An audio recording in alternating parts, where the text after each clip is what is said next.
to 2 over a root of x, and we're required to solve for x. So in this question, we're actually going to write it down as the root of x minus 3 equals to 2 over root of x. And then since we can see that this it's actually solving for x in Surds equations.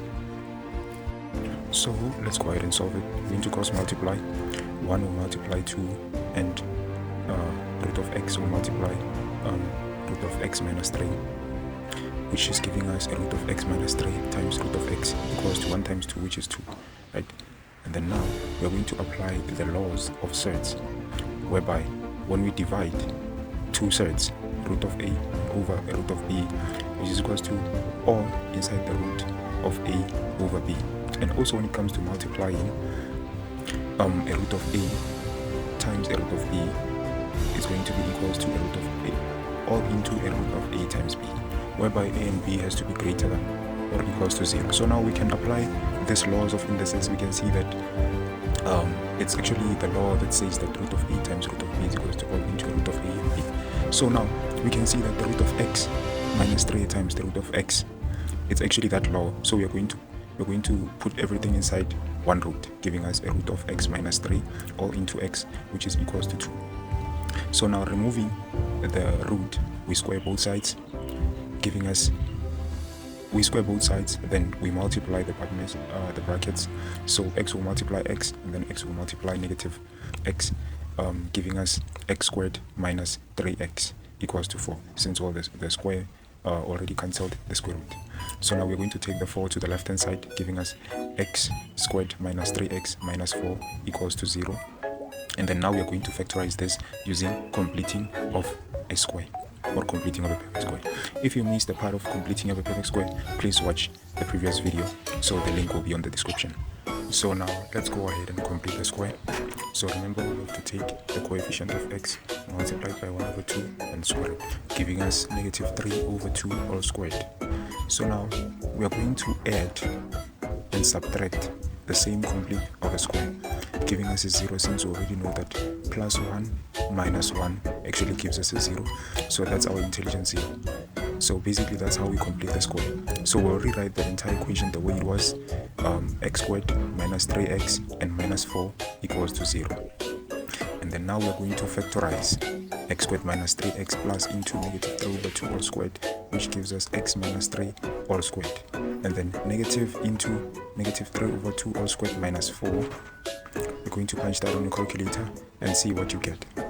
And punching that on your calculator actually gives us negative 25 over 4, which is equals to 0. So we're going to transpose negative 25 over 4 to the right hand side, giving us x minus 3 over 2 all squared, which is equals to 25 over 4. And then removing the square, we're going to apply the square root on both sides. On the left hand side, the square root and the square actually cancels. We're remaining with x minus 3 over 2, and on the right hand side it's going to be plus or minus 5 over 2.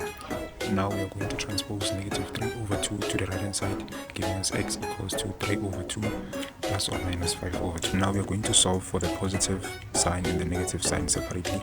Starting on with the positive one, it's going to be x equals to 3 plus 5 over 2, which is equals to x equals to 8 over 2. And since we already know that 8 over 2 is equals to 4, so therefore x is equals to 4. Or going to the negative one, it's going to be 3 minus 5 over 2. Therefore x is equals to negative 2 over 2, which is equals to negative 1. So now we are supposed to check if whether the solutions are part of the solution of the said equation. So now by checking this, you're going to use the original equation. So you'll substitute x equals to 4 into the original equation, which is basically the root of x minus 3 equals to 2 over root of x.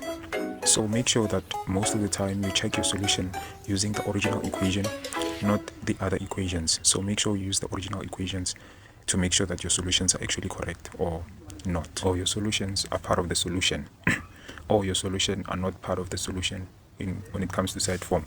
We're doing this because actually we know that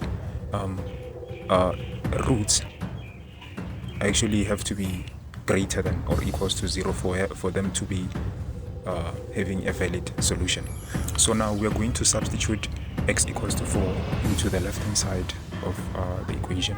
So the left hand side is equals to a root of x minus 3. So where there is x, you will put a 4, giving us 4, a root of 4 minus 3. And then the root of 4 minus 3 is the same as the root of 1, and the root of 1 is 1. So going to the right hand side, in the right hand side we have 2 over root of x, and then where there is x, you will also substitute 4, and we know that the root of 4 is actually 2, so therefore 2 over 2 will be equals to 1. So we can eventually see that the left hand side is equals to the right hand side, so therefore x is part of the solution. So now let's check x equals to negative 1, whether it's part of the solution or not. So we're going to use the left hand side, since we know that the left hand side is equals to the root of x minus 3. Where there is x, we will substitute negative 1, giving us root of negative 1 minus 4, minus 3. So we already know that the root of negative 1 and the root of negative 1 minus 3 is equals to the root of negative 4, and we know a root of negative 4. When you punch a root of negative 4 on your calculator, it will give you maths error. So this implies that x equals to negative 1 is not part of the solution. Question 1.2.2 says that hence or otherwise solve for k if the root of k minus 20 over the root of k minus 17. By the meaning of hence in mathematics, it says that you have to use the previous question to solve for the next question. It's like all the hints will be found in question 1.2.1 in order for us to solve for 1.2.2. So now, okay, let's rewrite the equation, which is k minus 20 equals to 2 over root of k minus 17. So now, our first hint, it's k minus 17. So we already know that we can change negative 20 into negative 17 minus 3, right? So giving us a root of k minus 17 minus 3. Hence, we can see that we have k minus 17 coming out twice eventually. So now we can let x equals to k minus 17. And then where there is k minus 17, you will substitute x, giving us the root of x minus 3 equals to 2 over root of x. And we can actually see that the root of x minus 3 equals to 2 over x. It's actually the original equation that was given. And in question 1.2.1, we already did solve for x in this equation. Hence, we already found that x is equals to 4.